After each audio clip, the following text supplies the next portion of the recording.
Hare Krishna, dear devotees. Dandavat Pranam. Today I am going to read from chapter 2, the book Beyond Birth and Death, from page number 24 onwards till the end of the chapter. If one tries to enter higher planets by mechanical means, instant death is assured, for the body cannot stand the radical changes in the atmosphere. But if one attempts to go to higher planets by means of the yoga system, he will acquire a suitable body for entrance. We can see this demonstrated on this earth, for we know it is not possible for us to live in the sea, in a watery atmosphere, nor is it possible for aquatics to live on the earth.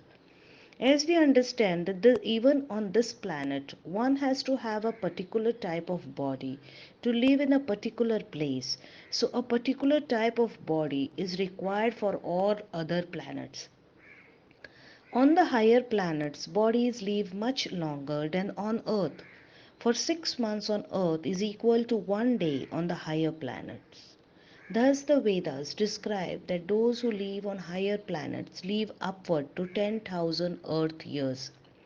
Yet, despite such a long lifespan, death awaits everyone. Even if one lives 20,000 or 50,000 or even millions of years in the material world, the years are all counted and death is there. How can we escape this subjugation by death? That is the lesson of Bhagavad Gita. न जयते म्रियते वा कदाचिन्नयम् भूत्वा भविता वा न भूयः अजो नित्यः सस्वतोऽयं पुराणो न हयते हयामाने शरीरे. For the soul there is never birth nor death, nor once having been done does he ever cease to be. He is unborn, eternal, ever existing, undying, and primeval. He is not slain when the body is slain, reads Bhagavad Gita 2.20. We are spirit soul, and as such you are eternal. Why then should we subject ourselves to birth and death? One who asks this question is to be considered intelligent. Those who are Krishna conscious are very intelligent because they are not interested in gaining entrance to any planet where there is death. They will reject a long duration of life in order to attain a body like God's. Ishwarah Paramah Krishna Satchidananda Vigraha Brahma Samhita 5.1. Sat means eternal, Sit means full of knowledge, and Ananda means full of pleasure. Krishna is the reservoir of all pleasure. If we transfer ourselves from this body into the spiritual world, either to Krishna Loka, that's Krishna's planet, or any other spiritual planet, we will receive a similar Satchidananda body. Thus, the aim of those who are in Krishna consciousness is different from those who are trying to promote themselves to higher planets within this material world. The self or soul of the individual is a minute spiritual spark. The perfection of yoga lies in the transferal of this spiritual spark to the top of the head. Having attained this, the yogi can transfer himself to any planet in the material world according to his desire. If the yogi is curious to know what the moon is like, he can transfer himself there. Or if he is interested in higher planets, he can transfer himself there, just as travelers go to New York, Canada, or other cities on the earth. Wherever one goes on earth, he finds the same visa and customs operating, and all the material planets one can similarly see the principles of birth, old age, disease, death operating. Om Itya Ekaksmaram Brahma. At the point of death, the yogi can pronounce Om, Omkara, the concise form of transcendental sound vibration. If the yogi can vibrate this sound and at the same time remember Krishna or Vishnu, Mama Anusmaran, he attains the highest goal. It is the process of yoga to concentrate the mind on Vishnu. The impersonalists imagine some form of the Supreme Lord, but the personalists do not imagine this. They actually see. Whether one imagines him or actually sees him, one has to concentrate his mind on the personal form of Krishna. अनन्याः चेतसत्ततं यो मम स्मरति नित्यासः तस्य म सुलभः पारता नित्यायोक्तस्य योगिनः. For one who remembers me without deviation, I am easy to obtain, O son of Pratha, because of his constant engagement in devotional service, reads Bhagavad Gita 8.14. Those who are satisfied with temporary life, temporary pleasure, and temporary facilities are not to be considered intelligent, at least not according to Bhagavad Gita. According to the Gita, one whose brain substance is very small is interested in temporary things. We are eternal, so why should we be interested in temporary things? No one wants a non permanent situation. If we are living in an apartment and the landlord takes us to vacate, we are sorry. But we are not sorry if we move into a better apartment. It is our nature, because we are permanent, to want a permanent residence. We don't wish to die because in actuality we are permanent. Nor do we want to grow old or be diseased because these are all external or non permanent states. Although we are not meant to suffer from fever, sometimes fever comes and we have to take precautions and remedies to get well soon. The fourfold miseries are like a fever and they are all due to the material body. If somehow we can get out of the material body, we can escape the miseries that are integral with it. For the impersonalist to get out of this temporary body, Krishna here advises that they vibrate the syllable Om. In this way, they can be assured of transmigration into the spiritual world. However, although they may enter the spiritual world, they cannot enter into any of the planets there. They remain outside, in the Brahma Jyoti. The Brahma Jyoti may be compared to the sunshine, and the spiritual planets may be compared to the sun itself. In the spiritual sky, the impersonalists remain in the effulgence of the Supreme Lord, the Brahma Jyoti. The impersonalists are placed in the Brahma Jyoti as spiritual sparks, and in this way, the Brahma Jyoti is filled with spiritual sparks. This is what is meant by merging into the spiritual existence. It should not be considered that one merges into the Brahma Jyoti in the sense of becoming one with it. The individuality of the spiritual spark is retained. But because the impersonalist does not want to take a personal form, he is found as a spiritual spark in that effulgence. Just as the sunshine is composed of so many atomic particles, so the Brahma Jyoti is composed of so many spiritual sparks. However, as living entities, we want enjoyment. Being in itself is not enough. We want bliss, ananda, and well as being sat. In his entirety, the living entity is composed of three qualities: eternity, knowledge, and bliss. Those who enter impersonally into the Brahma Jyoti can remain there for some time in full knowledge that they are now merged homogeneously with Brahman, but they cannot have that eternal Ananda, bliss, because that part is wanting. One may remain alone in a room for some time and may enjoy himself by reading a book or engaging in some thought, but it is not possible to remain in that room for years and years at a time, and certainly not for all eternity.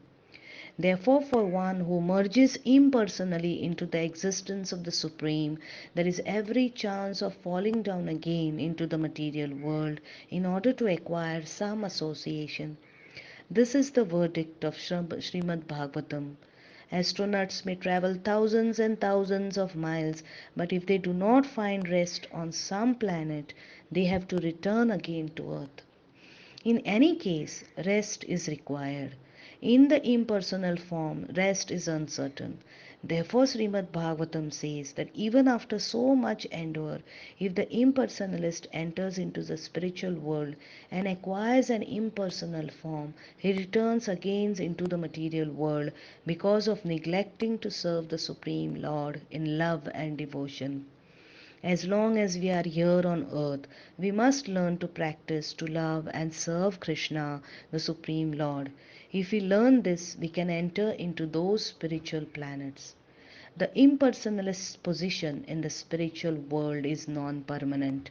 For out of loneliness, he will attempt to acquire some association. Because he does not associate personally with the Supreme Lord, he has to return again to the world and associate with conditioned living entities there. It is of utmost importance, therefore, that we know the nature of our constitutional position. We want eternity, complete knowledge, and also pleasure. When we are left alone for a long time in the impersonal Brahmajyoti, we cannot have pleasure, and therefore we accept the pleasure given by the material world. But in Krishna consciousness, real pleasure is enjoyed. In the material world, it is generally accepted that the highest pleasure is sex. This is perverted reflection of the sex pleasure in spiritual world, the pleasure of association with Krishna. But we should not think that the pleasure that is like the sex pleasure in the material world. No, it is different. But unless sex life is there in the spiritual world, it cannot be reflected here. Here it is simply a perverted reflection, but the actual life is there in Krishna, who is full of all pleasure. Therefore, the best process is to train ourselves now so that at the time of death we may transfer ourselves to the spiritual universe, to Krishna Loka, and there associate with Krishna.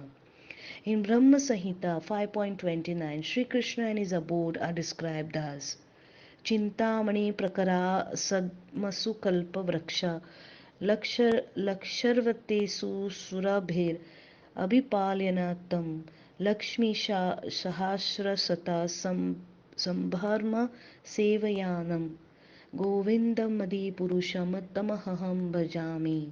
I worship Govinda, the primeval Lord, the first progenitor, who is tending the cows, fulfilling all desire in abodes built with spiritual gems, surrounded by millions of wish-fulfilling trees, always served with great reverence and affection by hundreds and thousands of Lakshmis or Gopis. This is the description of Krishna Lok. The houses are made of what is called touchstone. Whatever touchstone touches immediately turns into gold. The trees are wish fulfilling trees or desire trees, for one can receive from them whatever he wishes. In this world, we get mangoes from mango trees and apples from apple trees, but there, from any tree, one can get whatever he desires. Similarly, the cows are called surabhi and they yield an endless supply of milk. These are descriptions of the spiritual planets found in Vedic scriptures. In this material world, we become acclimatized to birth, death, and all sorts of suffering. Material scientists have discovered many facilities for sense enjoyment and destruction, but they have discovered no solution to the problems of old age, disease, and death. They cannot make any machine that will check death, old age, or disease. We can manufacture something that will accelerate death, but nothing that will stop death. Those who are intelligent, however, are not concerned with the fourfold miseries of material life, but with elevation to the spiritual planets. One who is continuously in trance, nitya yuktasya yoginah, does not divert his attention to anything else. He is always situated in a trance. His mind is always filled with the thought of Krishna without deviation. Ananya Cheta Satatam. Satatam refers to anywhere and anytime. In India, I lived in Vrindavan and now I am in America. But this does not mean that I am out of Vrindavan, because if I think of Krishna always, then I am always in Vrindavan, regardless of the material designation. Krishna consciousness means that one always lives with Krishna on that spiritual planet, Goloko Vrindavan, and that one is simply waiting to give up this material body. Smrati Nityasaha means continuously remembering, and for one who is continuously remembering Krishna, the Lord becomes Tasyam Sulabha, easily purchased. Krishna himself says that he is easily purchased by his bhakti yoga process. Then why should we take to any other process? We can chant Hare Krishna, Krishna Krishna, Hare Hare, Hare Rama, Rama Rama, Hare Hare, 24 hours daily. There are no rules and regulations. One can chant in the street, in the subway, or at his home or office.